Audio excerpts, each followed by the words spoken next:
the enemy of Māori. That's how the government has been described at Ratana today, as it was given a strong message from Māori not to mess with the treaty. The usually quiet crowds at Ratana. Got to say as well, and I might stop it as it goes through, the words from Christopher Luxon, I'm still not convinced by, right? I won't mess with the treaty. Well, people are saying the principles of the treaty is not actually the treaty. It's something beside the treaty to help define the treaty. We have no intention to support this bill after its first reading. Yeah, but that means they could change. No journalist yet that I know of, and I'm annoyed by this because we would, has said, is there a possibility you could turn this into a conscious vote? Because then National's not voting for it. That's what he's promised. National's not voting for it, but maybe a lot of National MPs would. No one's asked him that question yet. So I'm just highlighting, I guess, the language that gets used, which to me feels, as probably we expect, but very political, and there feels like there are some outs there. And lots in the mainstream media are just saying carte blanche. No, they're not. It's not going to get passed because they're not going to support it. I'm like, I'm not as confident of that as a lot of the mainstream media, because I don't hear it as unequivocal as they say Luxon is saying. So we'll keep going. This year making it very clear how they feel. Here's political editor Jenna Lynch. Tubas and trombones, the familiar uplifting tones of the Ratana brass band, was the most welcoming sound they'd hear today. In speech after speech, the government taken to task.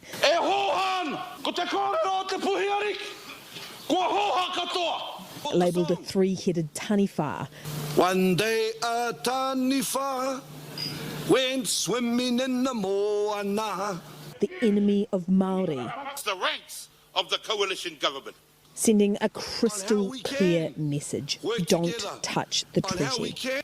The tiriti o Waitangi is sacrosanct. There's also been some conversation, Chair, about why won't David Seymour attend. I give you Exhibit A. This is why David Seymour will not attend, because compared to the tongue lashing these guys are getting, he would get it times 10. So that would be my Exhibit A, I would say. Our view. We don't expect to be just spoken to. We want the opportunity to be walking side by side. If there is any measure of meddling with Te Tiriti o Waitangi, Māori will not sit idly by. The Prime Minister pledging to honour it. The government has no plans and never has had plans to amend or to revise the treaty or the treaty settlements that we have all worked so hard together to achieve. But doesn't say anything about the principles. You see, I'm just saying. Principles. Because no one anywhere has suggested that there's going to be a change in the treaty. It's always been about the principles of the treaty. It's always been about the definition we give to the treaty to help us use the treaty. No one said, and what he's saying is, I promise you that we will not do what no one has said will not do. You know, they're pointless words. You know what I'm saying? This is what I said last year, right? Is that we've got to be careful not with how we describe what they're doing.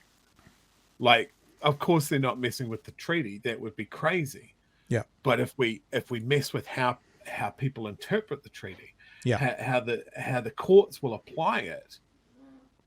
It's weaselly.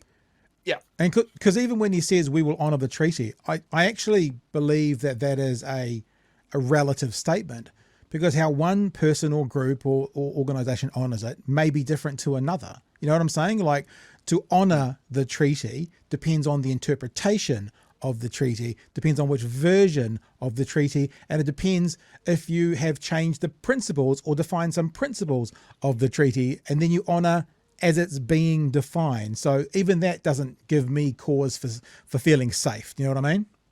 Well, right down to the point. Are we talking about the treaty or are we talking about Te Tiriti? Yeah. Well, yeah. All right, keep going. The government will honour the treaty.